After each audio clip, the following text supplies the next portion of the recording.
सिद्धेश्वर पीठ कार्तिक व्रत आमर कार्तिक व्रत तो आम रखीचे किंतु रुद्राभिषेक पूजा आमर ये कार्तिक मासरे आमर श्रद्धालु भक्त माने बहु परिमाण रे पूजा रखि थांदी।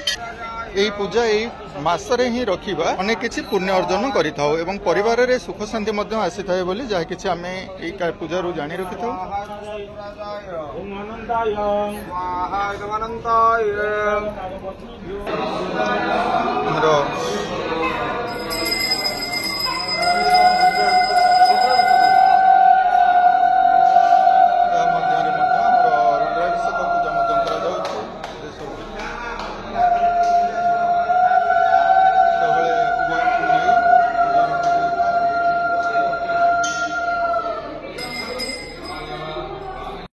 ग्रह रवि चंद्र मंगल बुध बृहस्पति शुक्र शनि राहु केतु रुद्राभिषेक पूजा द्वारा आमर सर्वरिष्ट खंडन हुए बोली जहाँ लोकमत प्रकाश पाई शिव पुराण आदि रही। ये हूँ आम सिद्धेश्वर मंदिर। कार्तिक मास एक धर्म मास आम जानी रखि था।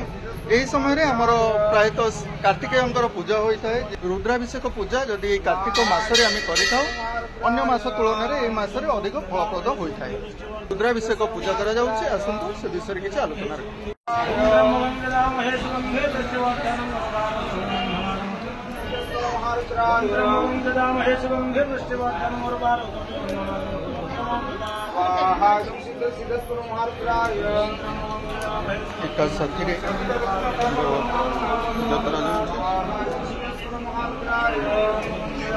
शैव पीठ एक आम सिद्धेश्वर शैव धाम सिद्धेश्वर सहित चंदनेश्वर मंदिर रही। यार किसी किंवदंती अच्छी कहीं निमिंडी ग्रामर जड़े भक्त द्वारा ये मंदिरटी निर्माण करा जायछि जहाँ आम पूर्व वीडियो रे शेयर करथिले।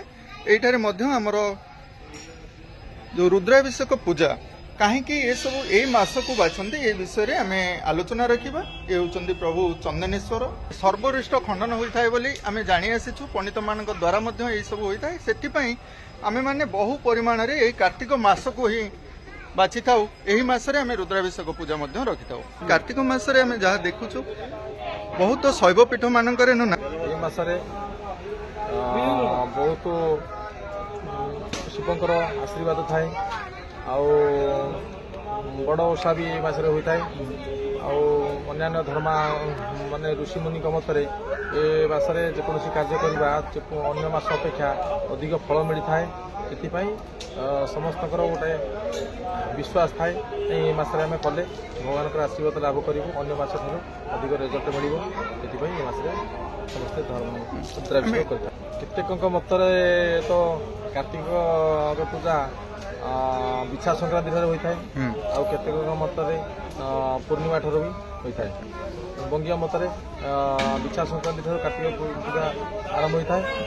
केतेक मतरे पूर्णिमा ठार आरंभ होता है। कार्तिक पूजा आम ग्रामांचल मानक बहु परिमाण आज्ञा किंतु आम जहाँ शुणी आसुचु लोक कथा माध्यम कहती ये कार्तिकों पूजा झील माने कुमारी झील माने करबा कथा माने लोक कथा हिसाब से कहीं ना कुमारी झील माने कार्तिकों परि सुंदर बर प्राप्त होगापाई बर पाइबा ये पूजा टे रखि था से विषय टे कहे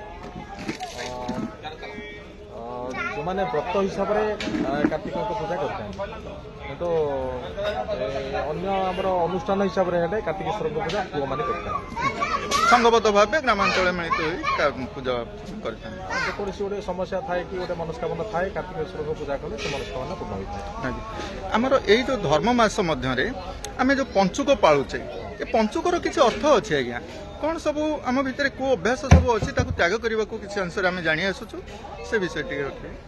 पंचुक आमर जो ब्रह्मगुणी जिनस आम जो षड ऋतु अच्छी काम क्रोध मोह मत्सर्य ब्रह्मतत्व ये सब जिन सब आम सब आम अंतर भितर अहंकार ईर्षा ये सब जिन सब आमको शरीर को नष्ट करदे प्रकृति की नष्ट करदे समाज को नष्ट करदे ये 5 दिन मध्य आम से जिनस को त्याग करने आम गोटे संकल्प कर त्याग करने पंचुक पालन कर आज्ञा पंचुक 5 दिन मध्य आम संकल्प करुचे 6 दिन में प्राणी मान को हानि मारी खाई जाऊे।